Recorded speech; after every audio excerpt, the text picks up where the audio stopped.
Oh yeah, like I knew how to do that. Okay, I think that I've got, so we'll see how this homework comes out on the polls, whether it's as fun as last week or however, because apparently it was quite controversial. Anyways, I think it's kind of a fun homework. Number one, show that if you have K inside F fields and U is algebraic over K of odd degree. And what I mean of odd degree is, I mean, if U is algebraic, it's got some minimal polynomial, and that minimal polynomial is odd degree, then K adjoined with U squared is the same thing as K adjoined with U. Now, let me point out that, of course, you probably want to show containment both ways, and one of the containments is pretty obvious. The other one's a little tricky. What can you say if U is transcendental over K as opposed to being algebraic? Number two, this is kind of a little delving of some of this field stuff into finite fields, and some of these show why finite fields lend themselves very well to coding and computations and things like this. First, let F be a field and G be a subgroup of the multiplicative group of fields. So take a field, jerk out the zero. Now what do you got? You got a multiplicative group. Suppose G is a subgroup of this multiplicative group. Show that if G is finite, then G is cyclic. This is incredibly interesting because what it shows is if you have any finite subgroup of multiplicative group in the field, it has to be a cyclic group. In other words, and of course, the cyclic group will just be roots of unity, which is kind of cool. Let me give you a hint for number three. The classification theorem of finite simple group. That's too much. The classification of finite abelian groups will be helpful here. When we did it, I would think about looking at G in terms of its invariant factors. That might be helpful. Number B, show that if F is finite, then the product of two non-squares in F is a square in F. Now, what do I mean by a square? I think I mean something that I hope it sounds kind of obvious. What I mean, an element of a field is a square if it can be written in the form x squared, right? A equals x squared. This is kind of weird. In a finite field, if you take two things that aren't squares, if you multiply them, they all of a sudden it becomes a square magically. This way does not happen in the rational numbers. 1/2, not a square. 3, not a square. 3/2 does not magically turn into a square, but it does in a finite field, which is really kind of sweet. And number C, if F is a finite field, show that each element is the sum of two squares, right? This is not true for the rationals or the real numbers, right? In the complex numbers, of course, everything is a square and trivial. Let me point out that one way to write something as the sum of two squares is to write a 0 squared equals x squared if it's already a square. But if it's not a square, you can write it as a sum of two squares. Number 3, let's suppose that F and K are fields and F is algebraic over K. Show that if R is an integral domain that is like the frosty center of an Oreo cookie, there, then F is a field, right? So this is really kind of cool.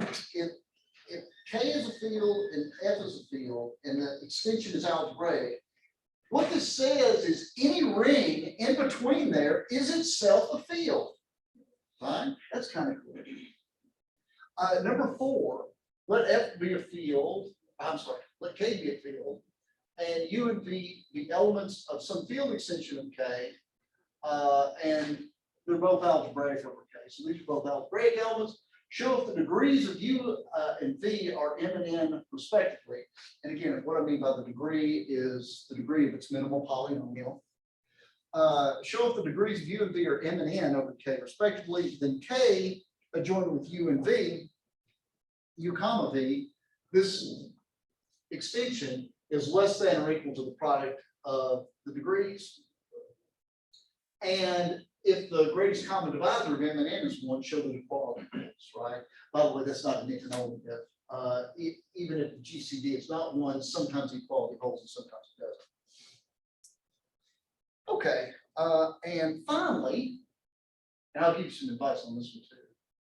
Find all automorphisms of R that fix Q. Right? What I mean by fix Q is I mean an automorphism, let's call the automorphism phi. Phi of Q equals Q for, and of course, automorphism should fix Q, right? Because they have to fix Z, don't they?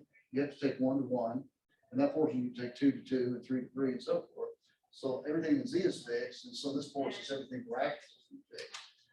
Find all the automorphisms R that fix Q. Now I'll give you a hint on this one.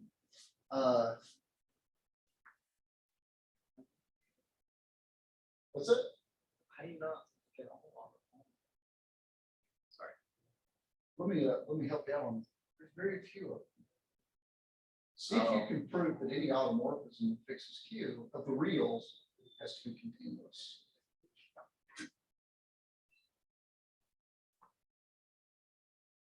That's a fun one. That's a little bit of a brain tickler there. Okay, any questions on that?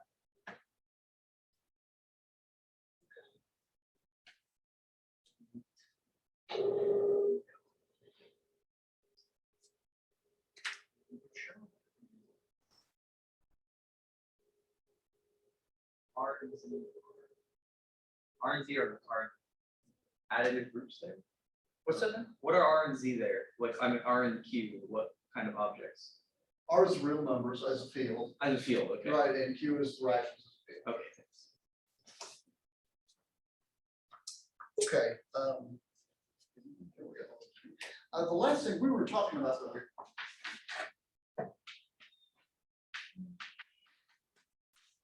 we were talking about this theorem last time, and K a field, F polynomial degree N.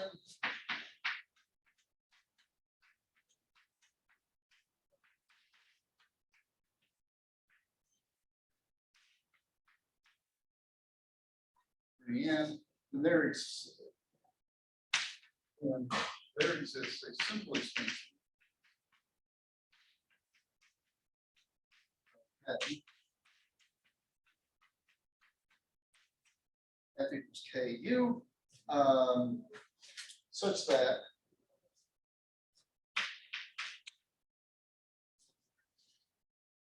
number one, there exists Q in F. 0, 2 degree okay. Center N and equality holds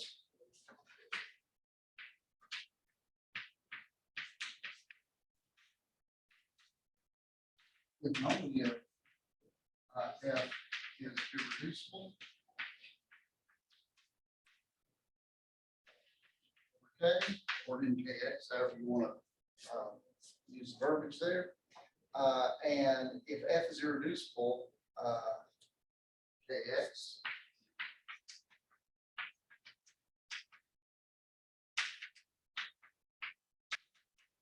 And KU gives you isomorphism.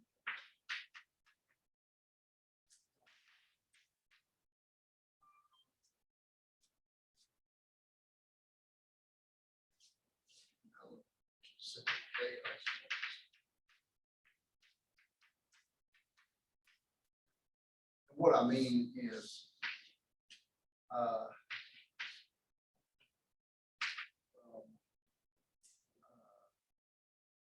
let's L to E, where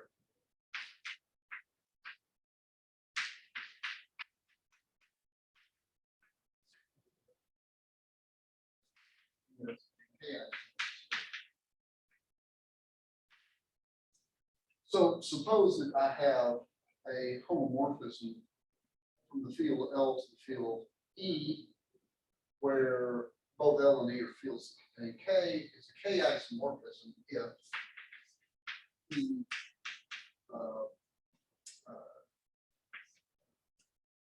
K equals K.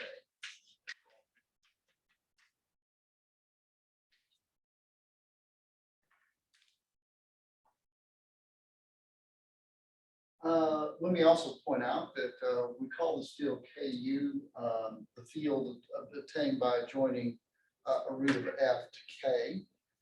Last time we got a little bit into this. So some of this last time, we factored F as P1x, P2x,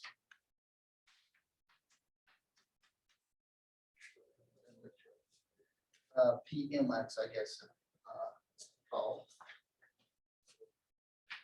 With each PIX irreducible of degree greater than or equal to 1.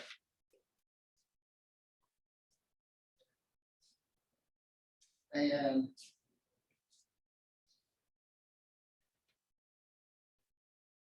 we considered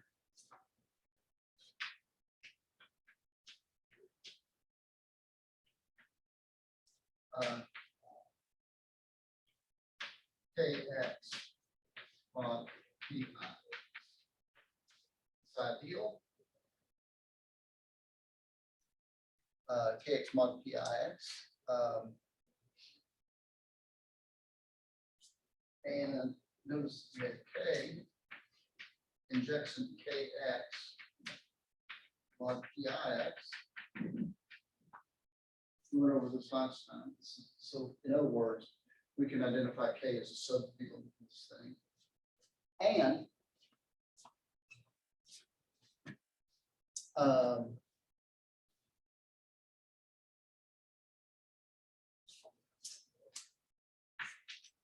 if I and KX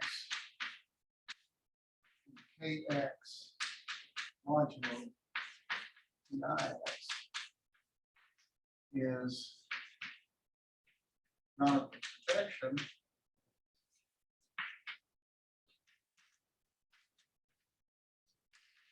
then we can let U equal pi of X. Whatever the image of this is actually the group that we were seeking here.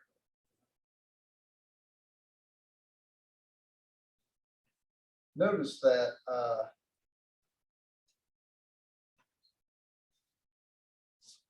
and we noted that PIU is 0. So I think we've kind of gotten this first one taken care of because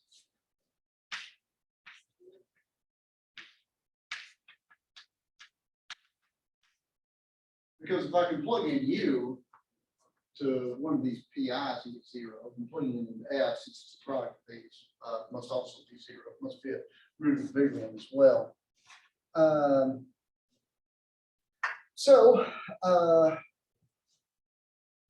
Note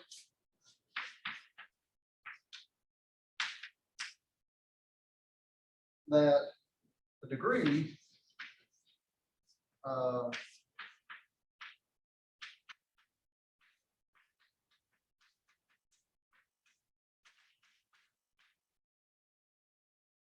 of this extension, which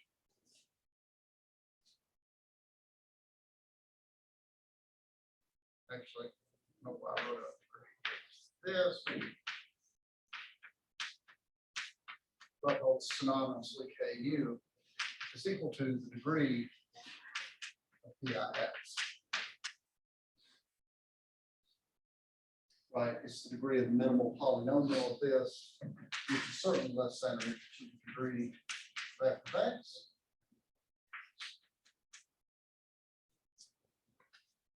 Which is N. So there you have it. And the last statement about equality is if F is irreducible, then F equals PIX. Because if F is irreducible, then my irreducible factor can be the only factor here. And so if F is irreducible, then F is equal to PIX, and so we get equality here. Right? And on the other hand, if we get equality,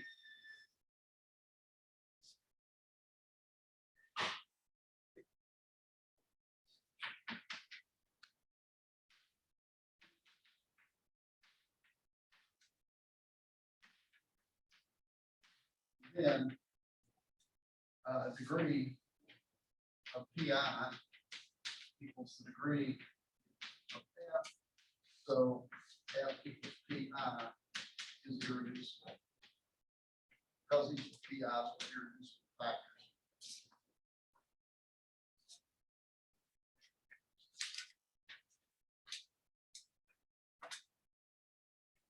And part 3 actually follows from some of the arguments we did before, because we've already kind of explored what happens here with regard to under the assumption that f is an irreducible.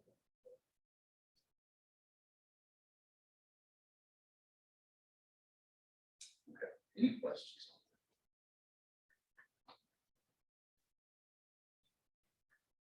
Okay, so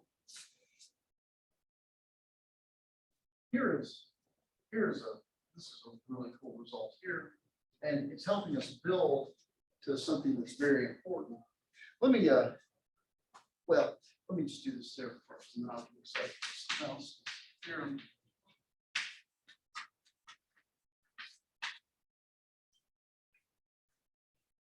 So this theorem, the content of this theorem is, if your field extension is small, in the sense that it's finite dimensional, then it's really good. Let inside f be finite dimensional.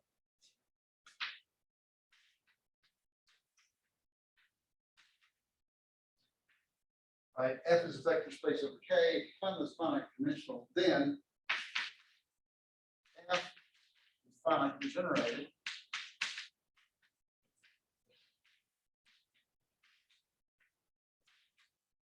over k.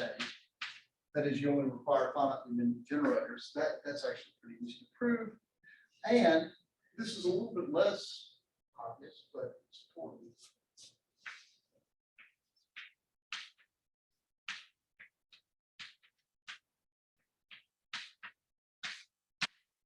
This is the best result, right?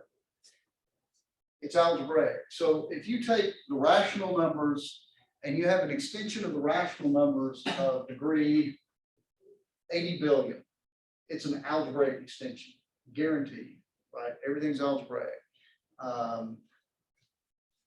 So, by the way, it's probably important that I point out at this point that the converse isn't true. If you have an algebraic extension, it's not necessarily finite dimensional. You might think, this is a little bit imprecise so far, but can anybody think of why the converse is not true? You think of an example. Anybody think of an example of an algebraic extension that's infinite dimensional?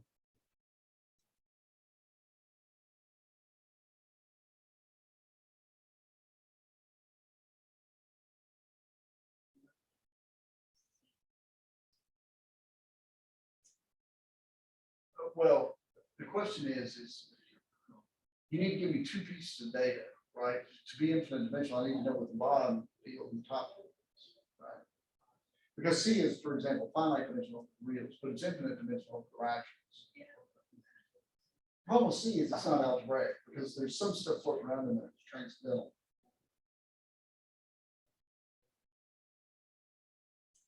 One thing that you can do is you can, that's the seed of a good idea. You can take every algebraic element from C.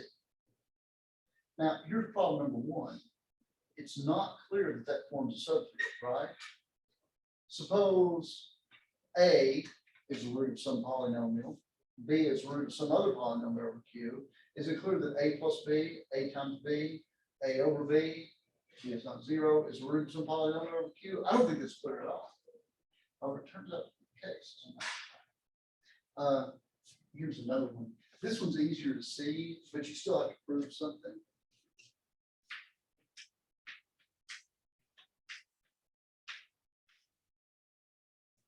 This is the set of A plus B radical 2. It's pretty easy to show that anything over here solves the quadratic equation over here, right? I'll just keep going.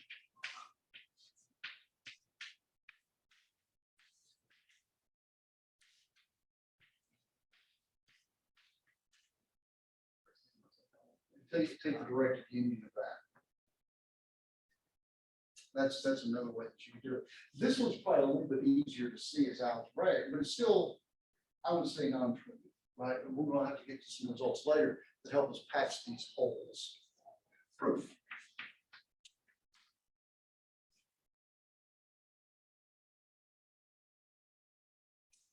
Okay, the first thing I want to do is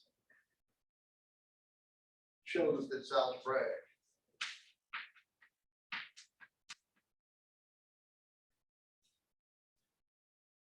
So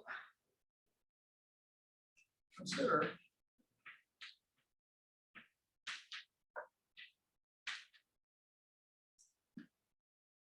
let U be an F and suppose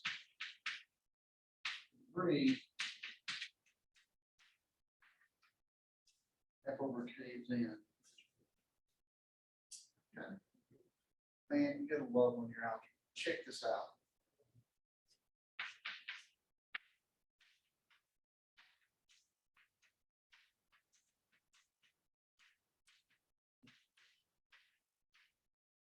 How many elements are there in that set? There's N plus 1. So I don't care what planet you're from, that's a linearly dependent set.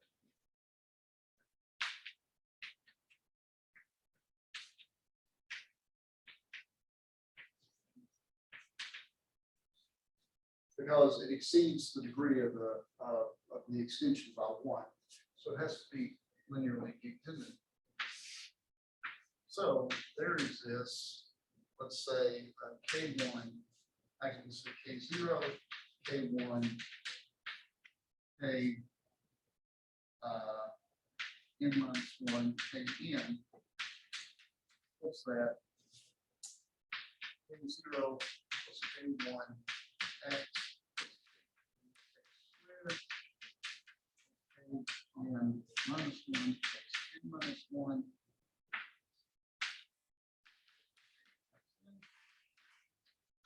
Zero with not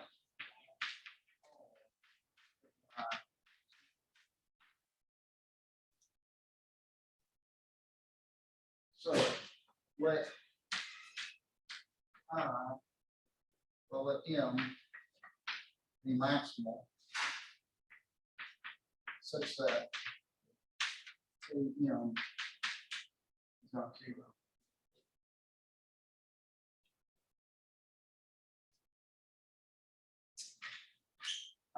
So note that Km and plus, or I'm sorry, these should all be used. I'm sorry about that. These should definitely be used.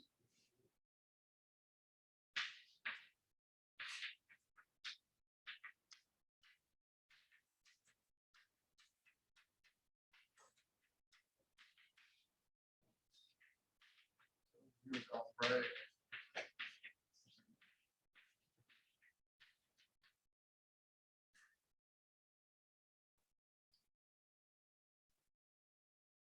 There you go.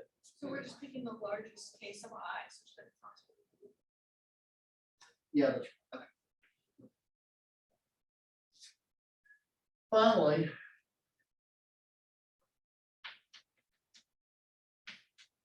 suppose this is actually a little easier that A0, A1, well, let me start. A1, A2, AN is a basis for F over K. Notice that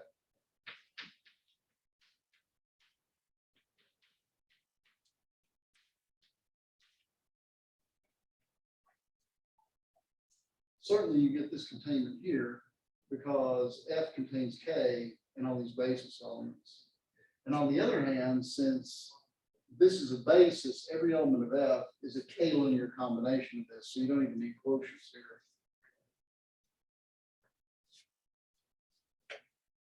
Okay, any questions?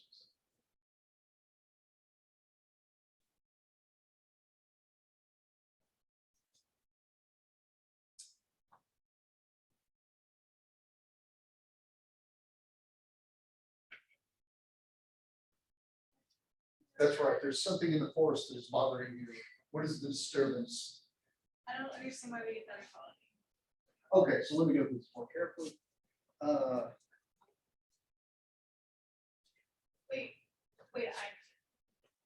You can, because is you, everybody because else? you can just write everything as a linear combination now. That's right. Everything Okay, yeah, here is a yeah, linear combination. It just took me a second.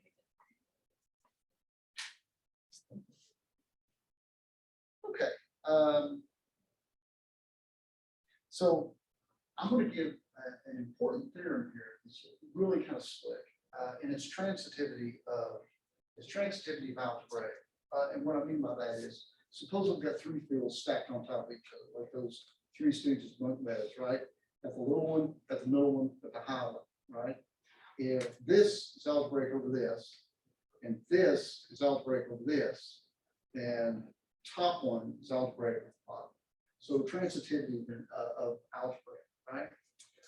And it's important because that leads also, it's important in its own right, and it will lead us somewhere else really cool.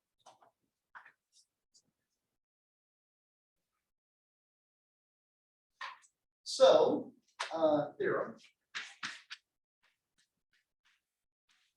113. Suppose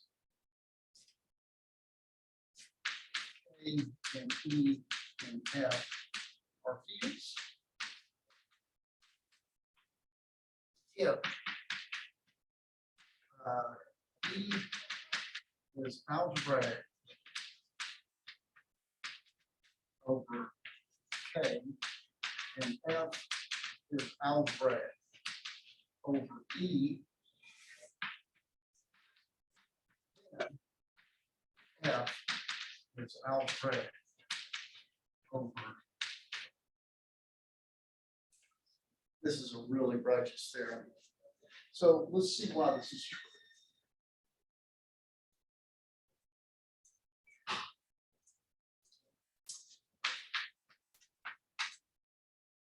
So,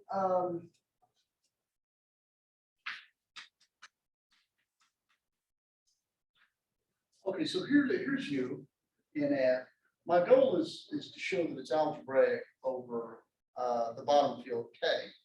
So since I don't know this so far, but I do know that it's algebraic over the little or the middle one. Q is algebraic over E. Then I can find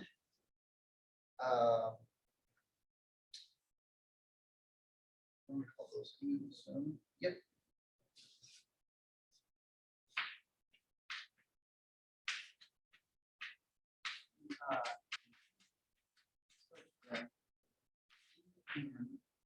So then, U(n) is E(n) minus 1, U(n) minus 1, plus E1, U plus E0.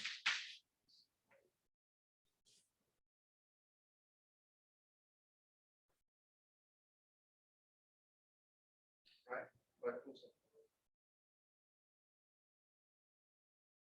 And actually, this reveals a little bit more. And of course, let me also point out that not all of these E objects, right? So,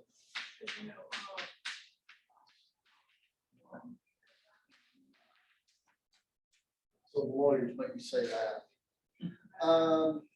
So this actually shows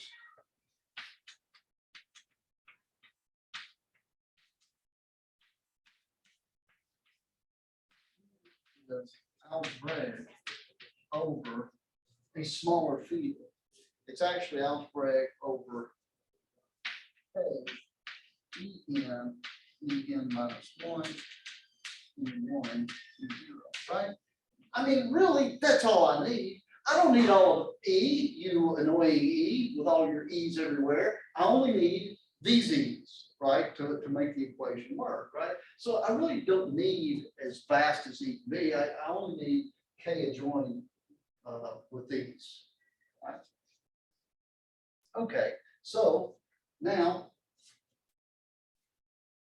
with that in mind, let's consider the following towering fields.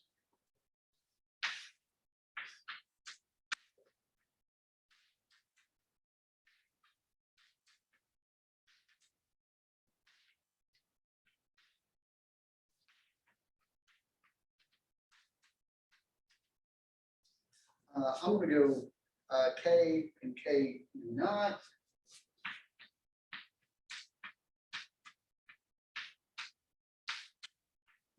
Not E1.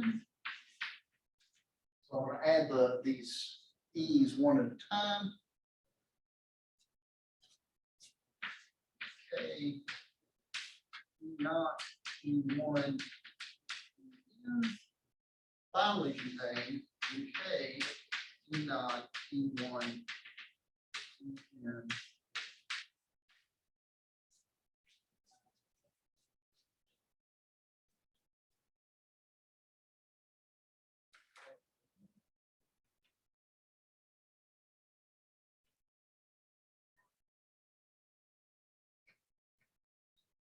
so I start with my small one, baby field. I join E naught, join E1, join E n, and finally I stick on U. A note.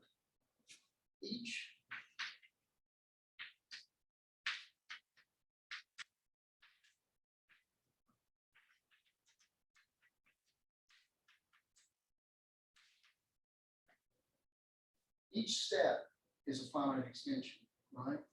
Because what's the step here? It's whatever the degree of E0 is over K, and E0 is in fact, because E is algebraic over K, E0 is. So this is a finite step, right? This is a finite step too, because after all, E1 is only a finite degree over here, right? So how far do you have to step up to get here? Well, certainly less than how far you have to step up to get here, right? In fact, E9 and E1 might be the same thing. You might just be stabilized here, right? But at any point, you're just adding another algebraic element, which is in fact algebraic over K, so it's algebraic over this, and its degree is less than what it would take the element to be algebraic over K, right? So does everybody buy that? So every step of this is finite. Right, okay with that? So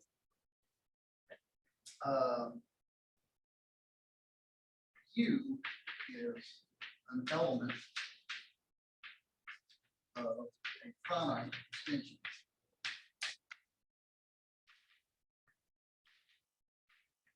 Okay, namely K E0 N. Now, this extension is finite and so algebraic.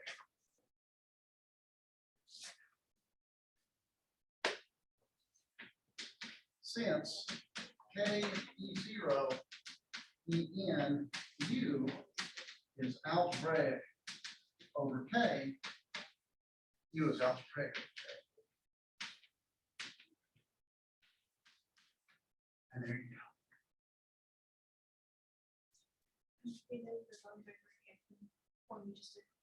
That's right, because yeah, if you have any finite extension, it's automatically algebraic. And there's something else we used, and that is that the degree of the extensions is multiplicative, right? And so that bounds it, right? In particular, we know it's finite.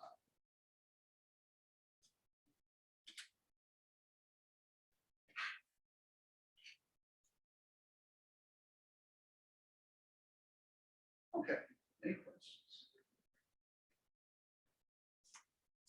Let me give you a very important quote.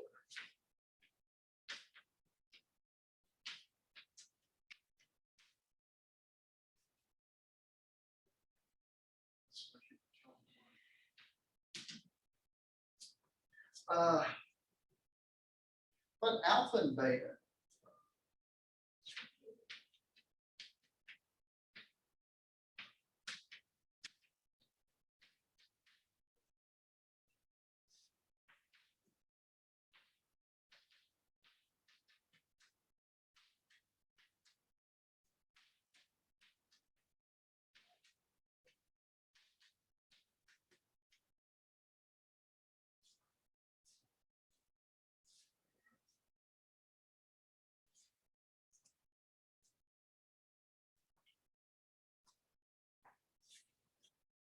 So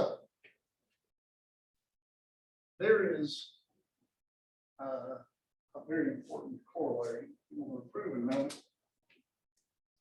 Let alpha and beta be algebraic over K, then so are the sum, product, and quotient if the denominator. These are all algebraic over K. And I guess this isn't graduate English, but let me do that.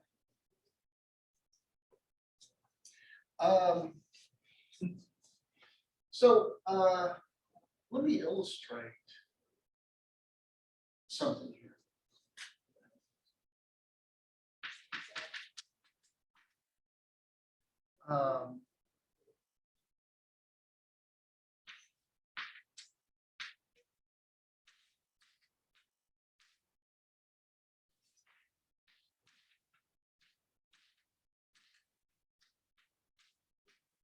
And I'm illustrating basically what I'm doing is I'm doing an advertisement for the proof that I'm fixing to do. Because the proof is slick and it shows that looking at things from different points of view in mathematics is important. But let me show you how the difficulty is. So suppose I take these two elements. I think we can agree that these are both algebraic over Q, right? Q is a root of x squared minus 2.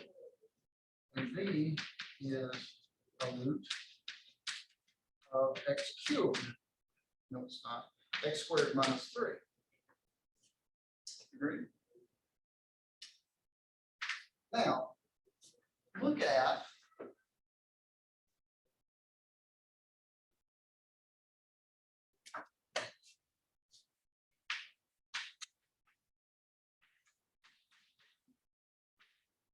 by the way, for this one, it's pretty easy to see that the product is algebraic, right? Because the product of these two is radical 6, and so it's pretty easy to come up with that polynomial.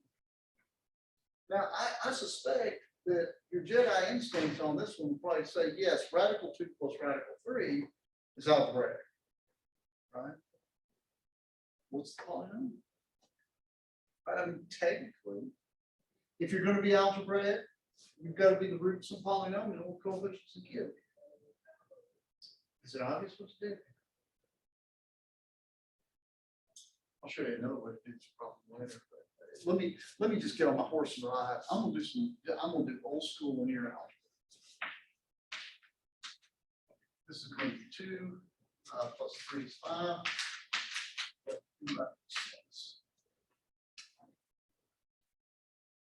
And I can cube this, but I'm a little lazy man. Square this again. This is going to be 49 plus 20 minus 6. Yes.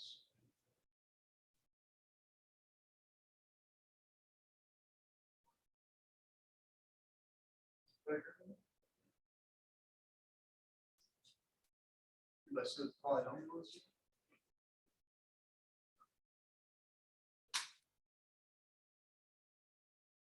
It turns out for this one, and actually I gave you an example that was exceedingly easy in the bigger scheme of things.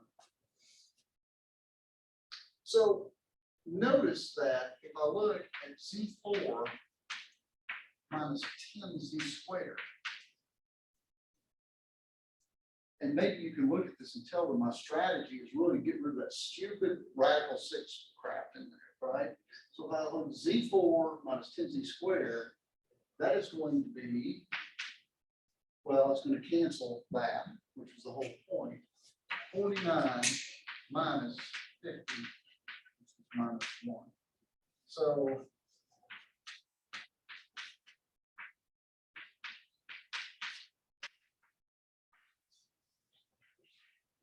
there's your polynomial, or let me say there is a polynomial for the square root of 2 plus the square root of 3, right? Fairly easy, but I wouldn't say trivial. And it's not really clear how you would ever take this and bake it into a proof, right? And let me make your life more miserable. I'm sure it's easier. No, I'm going to do that in a minute. Let that be a root of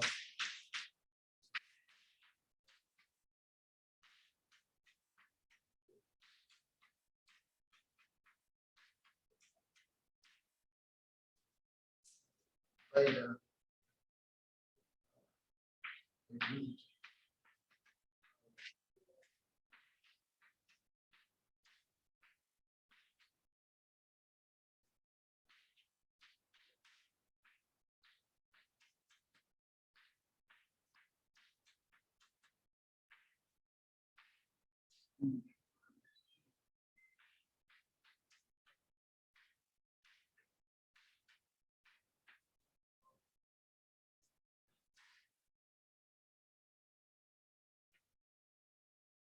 By the way, both of these polynomials are reduced. Do you find out why? Are there any really smart Eisenstein? Yeah, these both are Eisenstein. First one's 2 Eisenstein, second one's 3 Eisenstein. So I know these are reducible. That really doesn't matter so much. They didn't have to be reducible, but I just want to show off. Here's my question. What is now finding the polynomial for alpha plus beta and alpha minus beta? Good luck, right? I haven't done the check yet, but I would, the precious parts of my anatomy, both of these have Galwa groups that make them unsolvable in terms of radicals. So you're not going to be able to write out something like this, probably. Can you figure it out? Yes. My best guess is that at least for alpha plus beta, the minimal polynomial will have degree 85. So, you know, good luck with that, right? So how are we going to do this, right? I mean, look at corollary 8.1.14 again. We have to show that if I have something alpha and beta that are algebraic, how do I know the sum, the product, the quotient is still algebraic? So how about this?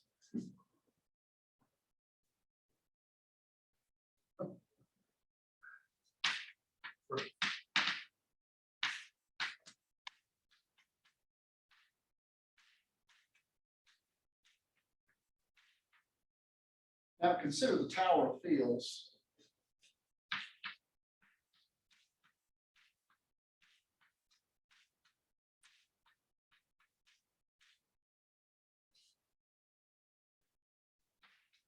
My previous theorem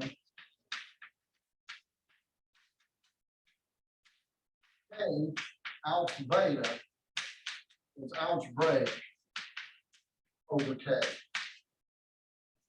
Right? Because in fact, you don't even need the previous theorem because these are both finite steps, because alpha is algebraic over K, so it's finite. Beta is algebraic over K, so it's algebraic over this, so it's a finite step as well. So alpha plus beta, alpha over beta, where beta is not 0, are all K alpha beta. Big smile, right? Because nothing with polynomials. Now, this is a great illustration, I think, of mathematical tools being able to get around something whose definition starts off very hard and is very unwieldy for this theorem, but we kind of get almost, I feel a little dirty, like you got to take a shower. But this is really illustrates the power of math. That is right. That is one of my favorite quotes by one of my favorite mathematicians, Emmy Noether. I think Emmy Noether said that. And although I can't agree with it 100% across the board, it is surprising how true that often is in abstractions. Okay. Yeah, yeah. When you feel like cheating and you really didn't cheat, that's when you know the math is good. Well, you know, it's because we know, I mean, it's easy to show existence. So much harder to look at a specific example to find that. Well, that's right. I mean, actually, it's an interesting problem, I think, to ask. Is there a way to determine what the minimal polynomial is if you know the minimum polynomial of the elements? I think that's a difficult problem. I think some people that do sort of computational stuff have done some things about that, but I think they've only done it in kind of specific cases. Isn't it the case that for pi to the e and e to the pi, we can prove that using similar techniques that like one of them is transcendental, at least one of them is transcendental, but we can't say which. Or Yeah, there's a, because the sum is, so I'll give you, there are proofs like this, so this is, I think this is a complete waste of time here, so. I always do this in proofs course, show variances irrational numbers, alpha and beta, such that alpha and beta is rational. This is one of my favorite proofs ever, because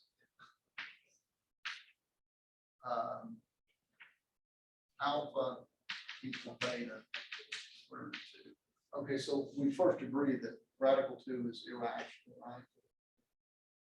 Consider radical 2 radical 2 power. If rational,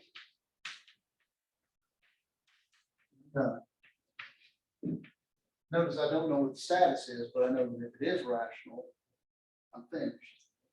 If irrational, then radical 2, ultimate radical 2 is 2. And, I love the proof because you get to answer the question without ever knowing which case holds.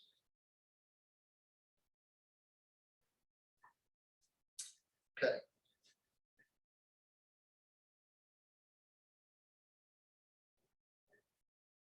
So we're going to start the fundamental theorem of Galwa theory. So given the time today, I'm obviously not going to dive into this deep. Maybe I'll introduce you just to the notation. And I'll use some of these notations interchangeably, and you actually see them in different sources. They're all used frequently. But we have the field extensions of field K.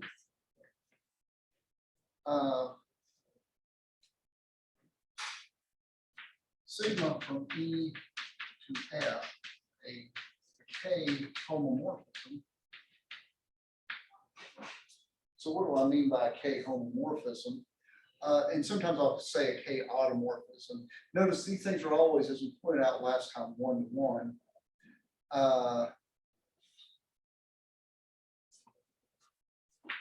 If phi is a K module homomorphism. And field.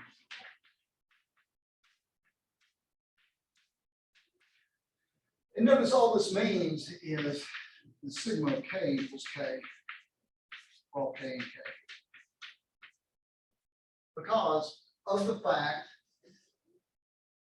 this is a K module homomorphism, because notice that sigma K E is sigma K, sigma E, which is K sigma E.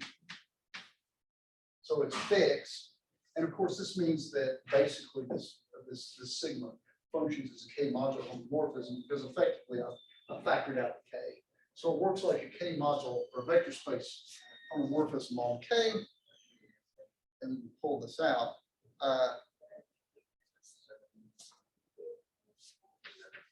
The group of all K automorphisms of F, and of course this is a group, is denoted let's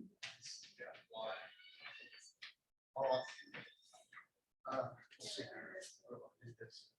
I wrote on FK.